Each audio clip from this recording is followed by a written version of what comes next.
Hello guys, कैसे हैं आप सभी लोग। आई होप कि आप सभी लोग बहुत अच्छे होंगे। तो आज का जो मेरा टॉपिक है, why people living Canada after PR और सिटीजनशिप। ठीक है, क्यों लोग कनाडा छोड़ के दूसरी कंट्री में शिफ्ट हो रहे हैं जबकि उनके पास कनाडा का पीआर या सिटीजनशिप है।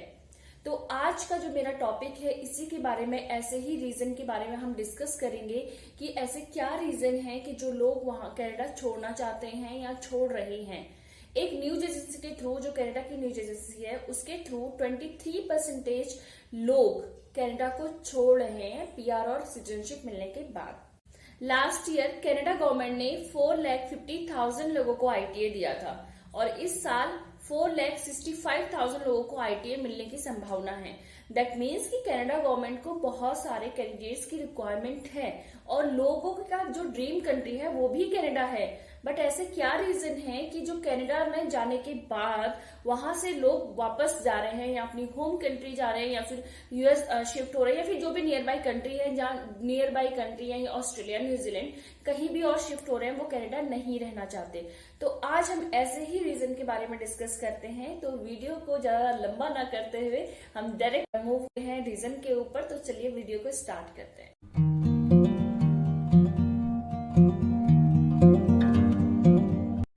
हमारा जो सबसे पहले जो रीजन है, नॉट गेटिंग डिजायर प्रोफेशन, कि उनको जो कनाडा जाते हैं लोग, उनको अपने मन का प्रोफेशन नहीं मिलता। तो इसमें दो तरीके के लोग जाते हैं कनाडा। एक तो जाते हैं जिनके पास पीआर के लिए अप्लाई करते हैं, पीआर मिलता है, वो कनाडा जाते हैं।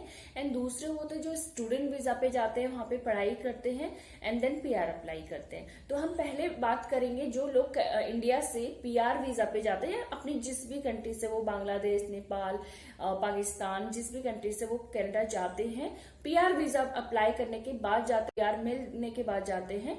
तो वो लोग क्या करते हैं, हम पीआर मिलने के बाद अपना सिटीजनशिप अप्लाई करते हैं। अप्लाई करने के बाद जैसे उनके पास कनाडा का पासपोर्ट होता है तो फिर वो या तो यूएस शिफ्ट हो जाते हैं, तो जिसकी वजह से उनके पास बहुत सारे वहां पे वर्क, उनको बहुत अच्छा प्रोफेशन मिल जाता है। इसलिए क्योंकि कनाडा में अगर जाते हैं तो जो इंडिया में उनका प्रोफेशन होता है, फॉर एग्जाम्पल अगर किसी ने एमबीए किया है सेल्स से या मार्केटिंग से, तो उनको सेम प्रोफेशन नहीं मिल पाता है कनाडा पे, क्योंकि टाइम टेकिंग है, हर चीज का टाइम लगता है, कभी 6 महीने, कभी साल भर लग जाते हैं।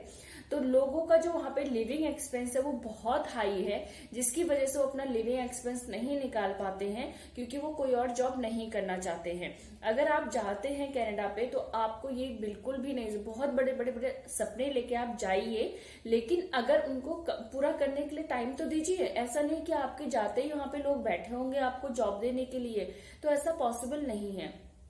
तो जब भी आप कनाडा पीआर पे जाते हैं, जो भी जॉब मिलती है आपको स्टार्टिंग में, आप वो कीजिए, क्योंकि जब आपके सीवी में वहां का वर्क एक्सपीरियंस होगा तो उसके बाद आपको जॉब में, जब आप नेक्स्ट जॉब के लिए इंटरव्यू देंगे तो आपको पहली प्रेफरेंस दी जाएगी। ठीक है, तो इसके लिए आपको जो भी जॉब मिले आप कीजिए उसको। आप ये मत सोचिए कि ये मेरे प्रोफेशन का नहीं है, मैं इसको नहीं करता, या जब तक मुझे अपने प्रोफेशन की जॉब नहीं मिलती मैं तब तक वेट करता हूँ, मैं ट्राई करता हूँ। आप ट्राई कीजिए, सेकेंड हैंड पे बिल्कुल ट्राई कीजिए अपने प्रोफेशन की जॉब के लिए, लेकिन जो पहले जो आप नॉर्मल एक जॉब पकड़िए जो भी आपको मिलती है, एंड उससे कम से कम आपके जो लिविंग एक्सपेंस है वो निकलेंगे।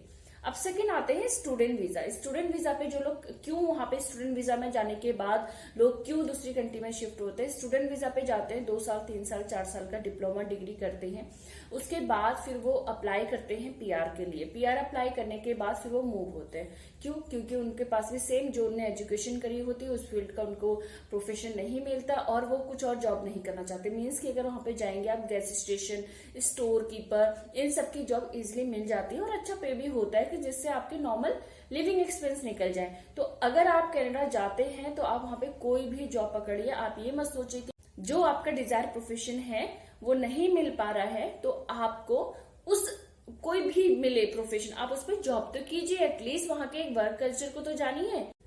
तो सेकंड है हमारा पॉइंट, वो है फाइनेंशियल डिफिकल्टीज। फाइनेंशियल डिफिकल्टीज क्या होती है कि यहाँ से, इंडिया से कोई भी कनाडा जाता है, वहां पे जाने के बाद उसको रेंट भी पे करना है, उसको स्टूडेंट वीजा पे जा रहा है तो स्टूडेंट की उसकी फीस भी पे करनी है, उसको ट्रेवल का भी खर्चा निकालना है, उसको मोबाइल बिल भी निकालना है, बहुत सारे एक्सपेंस हो जाते हैं। तो अगर आपको पहले तो आपको जॉब पकड़ लेनी है, कोई भी जॉब मिले आपको जल्दी से पकड़ लेनी है। ऐसा नहीं कि आप बहुत सारे सपने लेके जा रहे हैं, जो लोग आप सुनते होंगे कि पहले साल में पहला घर ले लिया, दूसरे साल में दूसरा घर ले लिया, उन्होंने आईफोन ले लिया, उन्होंने एप्पल का लैपटॉप ले लिया, ठीक है, तो ये सारी चीजें कर लेते हैं लोग, उसके बाद उनकी किस्तें चुकाते रहते हैं। तो इतने सारे बर्डन्स अपने ऊपर ना लेके आप चुपचाप से वहां पे एक जॉब कीजिए, एंड जॉब करने के बाद जैसे आपके लिविंग एक्सपेंस निकलने लगे तो फिर उसके बाद आपको ज्यादा दिक्कत नहीं होगी। हाँ, अगर आप किसी भी दूसरी कंट्री पे जाते हैं तो स्ट्रगल होता है। अगर मैं इंडिया की ही बात करूं, अगर आप एक सिटी से दूसरे सिटी में जाते हैं तो भी आपके एक्सपेंस बढ़ जाते हैं और आपको स्ट्रगल करना पड़ता है। वो तो एक दूसरी कंट्री है, तो आपको हर चीज जीरो से स्टार्ट करनी है, ठीक है। तो वहां पे आपको रेंट भी देना पड़ेगा, आपको सब कुछ, तो 2 साल 3 साल का आपको पूरा ये समझ के स्ट्रगल करना ही करना है। 2-3 साल के बाद थोड़ा सा आपको जो फाइनेंशियल जो कंडीशन होती है वो अच्छी होती है। अभी मैं उन लोगों के लिए बोल रही हूँ जो मीडियम क्लास फैमिली से आते हैं, मिडिल क्लास फैमिली से आते हैं, जिनके पास बहुत सारा पैसा नहीं है, उनको फीस भी देनी है, उनको घर पे भी थोड़ा बहुत खर्चा भेजना है, उनको अपने खर्चे भी निकालने हैं, तो उनके लिए ये बात बता रही हूँ जिनका फाइनेंशियल कंडीशन अच्छी है, अब उनकी होम कंट्री में वो लोग सपोर्ट कर रहे हैं उनकी फीस का, लिविंग एक्सपेंस का, तो ये उनके लिए बिल्कुल भी नहीं है। तो इसलिए आप ये माइंड मेकअप लेके चलिए कि अगर आप कनाडा जा रहे हैं तो वहां पे आपको एटलीस्ट 2 से 3 साल तो स्ट्रगल करना ही करना है। तो लोग क्या करते हैं कि 2 से 3 साल तो वहां पे बिल्कुल अच्छे से चल जाता है उनका, 2-3 साल पढ़ाई के बाद, उसके बाद वो 2 साल जॉब करते हैं, पीआर के लिए अप्लाई करते हैं, एंड देन उनके पास पीआर मिल जाता है। देन अगर वो नियर बाय यूएस बॉर्डर पे रहते हैं तो उस केस में क्या करते हैं वो लोग वहां पे जॉब के लिए जाते हैं जहां पे उनको डॉलर का अच्छा सा रेट पे मिलता है। तो ये भी एक रीजन है कि लोग कनाडा से क्यों दूसरी कंट्रीज में जा रहे हैं। थर्ड पॉइंट है high cost of living. Canada में रहने का जो इस टाइम पे जो खर्चे हैं बहुत ज्यादा बढ़ गए हैं, बहुत ज्यादा। वहां पे रेंट बहुत ज्यादा बढ़ गया है, वहां पे ग्रोसरी की शॉपिंग बहुत ज्यादा ग्रोसरी के जो रेट्स हैं वो बहुत ज्यादा बढ़ गए हैं। जो घर, अगर आप घर लेना चाहते हैं वहां पे 3 लाख 4 लाख का मिल रहा था 2017 में, तो वो डबल प्राइस हो गया। मीन्स कि अभी की डेट पे वही सेम घर खरीदते हैं कनाडा पे तो वो 8 लाख का हो चुका है। तो वहां पे हर चीज के रेट बढ़ चुके हैं, उसमें कम से कम 10 to 15% हर उस पे, मीन्स की ग्रोसरी शॉपिंग पे, लिविंग एक्सपेंस, हर चीज पे उन्होंने रेट बहुत बढ़ा दिए। यहाँ तक कि जो फोन के बिल होते हैं वो भी बहुत बढ़ चुके हैं। तो ये भी एक रीजन है कि क्यों लोग कनाडा को छोड़ रहे हैं, क्योंकि बाकी की कंट्रीज में इतना बहुत ज्यादा रेट नहीं बढ़े हैं, बहुत ज्यादा एक्सपेंसेस नहीं बढ़े हैं, रेंट वगैरह पे बहुत ज्यादा डिफरेंट नहीं आया है आफ्टर कोविड। जो हमारा फोर्थ पॉइंट है वो है हेल्थ केयर सिस्टम।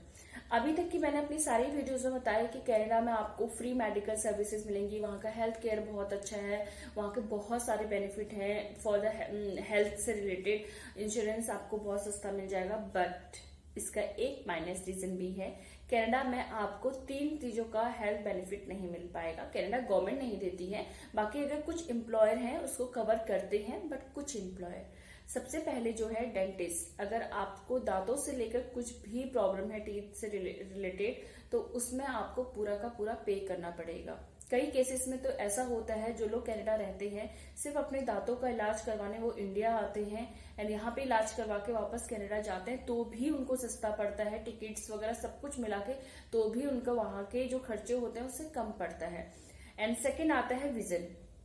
अगर आपको आंखों से रिलेटेड कुछ भी चेकअप या कुछ भी करवाना है आईज से रिलेटेड तो भी आपको वहां पे करना पड़ेगा। ये मेडिकल उस पे कवर नहीं होता, मीन्स कि कनाडा गवर्नमेंट ये कवर नहीं करती। इसके अलावा मेडिसिन अगर आपको वहां पे डॉक्टर के पास जाते हैं, डॉक्टर कोई भी मेडिसिन लिखते हैं तो आपको बाय करनी पड़ेगी, जिसके लिए आपको खुद ही पैसे देने पड़ेंगे। तो ये भी एक रीजन है कि लोग वहां से शिफ्ट हो रहे हैं दूसरी कंट्रीज में। और इसके अलावा अगर आपको जो भी बीमारी होती है, कुछ भी अगर आपकी डॉक्टर से अपॉइंटमेंट लेनी है तो आपको अपॉइंटमेंट लेने के लिए कम से कम 2 से 3 महीने की बाद की डेट मिलती है। मीन्स कि वहां पे ये नहीं देखा जाता कि अगर आपने पहले लगाया तो उसके बाद किसको कैसे दिखाना, ये सारा कुछ नहीं कैलकुलेट किया जाता। वहां पे आपको कम से कम 2 से 3 महीने और कई बार तो 6-6 महीने की बाद की डेट मिलती है। तो ये भी एक रीजन है कि जब कभी हमें इमरजेंसी में दिखाना होता है, हमें तुरंत ऑपरेशन करवाना होता है, तो उस केस में क्या होता है कि हमें वेट करना पड़ता है, तो हम वेट नहीं कर सकते। तो ये भी एक रीजन है कि लोग कनाडा से क्यों छोड़ के जा रहे हैं आफ्टर पीआर और सिटीजनशिप। फिफ्थ रीजन है जो कि सभी को पता होगा कि कनाडा में बहुत हार्श कोल्ड होते हैं, मीन्स कि वहाँ की जो वेदर है कोल्ड बहुत ज्यादा होता है। कई बार तो ये -25 और -30 पहुंच जाता है, हालांकि इससे ज्यादा भी पहुंचता है कई लोकेशन में तो, बट मैं अगर नॉर्मल टेम्परेचर कहूँ तो -20-25 तो पहुंचता ही पहुंचता है। और जो स्नोफॉल होती है वो होती है 6 इंचेस, तो इतना तो नॉर्मली ही है। तो जिन लोगों की हेल्थ के इश्यू हैं, जो लोग नहीं ठंड बर्दाश्त कर सकते हैं, वो लोग भी बाकी की दूसरी कंट्रीज में मूव होते हैं कनाडा का पीआर और सिटीजनशिप मिलने के बाद। तो ये भी एक बहुत बड़ा रीजन है कि लोग क्यों कनाडा से मूव होना चाह रहे हैं या क्यों कनाडा से मूव होते हैं। इसके बाद 6 जो मेरा पॉइंट है क्यों लोग कनाडा छोड़ के जा रहे हैं, वो है होम सिकनेस। मैक्सिमम लोगों से आपने सुना होगा कि जो लोग अपनी कंट्री को छोड़ के दूसरी कंट्री में जाते हैं वो होम सिकनेस उनको फील होता है, मीन्स कि उनको अकेलापन फील होता है, क्योंकि उनके पास अगर वो मैरिड है तो उनके पास ना स्पाउस है, ना बच्चे हैं, मम्मी पापा नहीं है, फ्रेंड्स उनके यहीं छूट जाते हैं, तो इसलिए भी उनको होम सिकनेस होती है। अगर आपको ये करना है, इससे बचने के लिए मैं आपको बताता हूँ कि अगर आपकी फैमिली से आप टच पे रहिए, उनसे बात करिए, ठीक है। एंड फैमिली से भी है कि उनसे बात कर सकते हैं। हालांकि अब बहुत सारे ऐसे प्रोग्राम आ चुके हैं वर्क वीजा पे भी कि close work permit and open work permit मिलने लगा है, फिर भी लोगों को अकेलापन होता है जब तक कि उनकी फैमिली उनके पास नहीं आ जाती। कनाडा गवर्नमेंट ने इसको बिल्कुल समझा है, उनके इमोशन को उस पर ध्यान में रख के ही ऐसे बहुत सारे प्रोग्राम बनाए हैं जहां पे वो फैमिली को बुला सकते हैं, फ्रेंड्स को बुला सकते हैं, अपने पेरेंट्स को बुला सकते हैं अपने पास। तो ये कहीं ना कहीं कम होता है, कम होने लगेगा जैसे ही उनकी फैमिली उनके पास पहुंच जाती है। लेकिन हाँ, ये भी एक रीजन है कि कनाडा से लोग मूव होते हैं अपनी होम कंट्री या किसी और कंट्री पे। 7वां जो पॉइंट है वो है नो वर्क बैलेंस। मीन्स कि उनकी जो प्रोफेशनल लाइफ है, उनका लाइफ में बैलेंस नहीं हो पा रहा सही तरीके से। ठीक है, वो कैसे, अब थोड़ा सा सुनने में आइएगा कि कनाडा जैसे कंट्री में भी लाइफ बैलेंस नहीं हो पा रही है, ये बताती हूँ मैं। इसलिए ये उन लोगों के लिए तो हो जाती है जो ऑलरेडी कैनेडियन है, मीन्स कि वहीं के जो गोरे हैं एक तरीके से, उनकी तो लाइफ बहुत अच्छी बैलेंस होती है। लेकिन ये उन लोगों के लिए बैलेंस नहीं हो पाती जो हमारी कंट्री से, मीन्स कि जैसे इंडिया, पाकिस्तान, बांग्लादेश, नेपाल से लोग कनाडा मूव होते हैं, क्योंकि उनका एक रीजन होता है। ठीक है, वो रीजन होता है कि वो कनाडा सिर्फ और सिर्फ पैसा कमाने के लिए गए हैं। तो वो लोग ना दिन देखते हैं ना रात देखते हैं, वो बस जॉब करते हैं। और वो कंपेयर करते हैं कि जो लोग उनके साथ उनके होम कंट्री से आए हैं कि अच्छा उसने तो घर खरीद लिया है तो मुझे भी घर खरीदना है, उसने तो ऐसा कर लिया है तो मुझे भी ऐसा करना है, तो वो कंपेयर करने लगते हैं। तो इससे भी वर्क लाइफ बैलेंस नहीं हो पाती है। तो आप कभी भी ऐसा मत सोचिए कि हर किसी की अलग कंडीशन होती है, फाइनेंशियल कंडीशन अलग होती है। हो सकता है उनके घर से उनको सपोर्ट मिल रहा हो, एज फाइनेंशियली सपोर्ट मिला जिससे वो घर पे घर खरीद रहे हो, तो आपके साथ ऐसा नहीं है। तो आपको टाइम लगेगा, तो एक टाइम के बाद हो जाता है, बट आप उसको टाइम दीजिए, आप घर पे भी टाइम दीजिए। और कई बार तो ऐसा होता है कि जो हस्बैंड वाइफ है वो भी 2-2, 3-3 तक मिलते नहीं है, मीन्स कि एक ही घर में रहने के बाद भी मिल नहीं पाते। मीन्स कैसे, जब एक की नाइट शिफ्ट होती है, एक की डे शिफ्ट होती है, जब एक आता है तो दूसरा सो रहा होता है, तो इससे 3 से 4 दिन हो जाते हैं वो आपस में ही मिल नहीं पाते। तो इस तरीके से भी वर्क लाइफ बैलेंस नहीं हो पाती है। तो दूसरी कंट्री में जाते हैं ताकि उनको अच्छा पे मिले, जिससे उनको थोड़ा सा कम काम करना पड़े। 8th जो रीजन है वो है हाई एक्सपेक्टेशन। हालांकि आपके जो हर पॉइंट पे दिखेगा कि हाई एक्सपेक्टेशन कहीं ना कहीं टच होता है। जब इंडिया से लोग कनाडा जाते हैं और वो इंडिया में देखते हैं कि अच्छा वो तो कहीं बाहर से बाहर रहता है, कनाडा रहता है, वहां से वो आईफोन भेज रहा है अपनी फैमिली के लिए, महंगे महंगे गिफ्ट्स भेज रहे हैं वहां से, तो हम भी जब जाएंगे हम भी सेम ऐसा ही करेंगे। तो इसके बाद क्या करते हैं, उनकी एक्सपेक्टेशन बहुत हाई हो जाती है, जो कि कनाडा जाने के बाद फुलफिल नहीं हो पाती स्टार्टिंग में।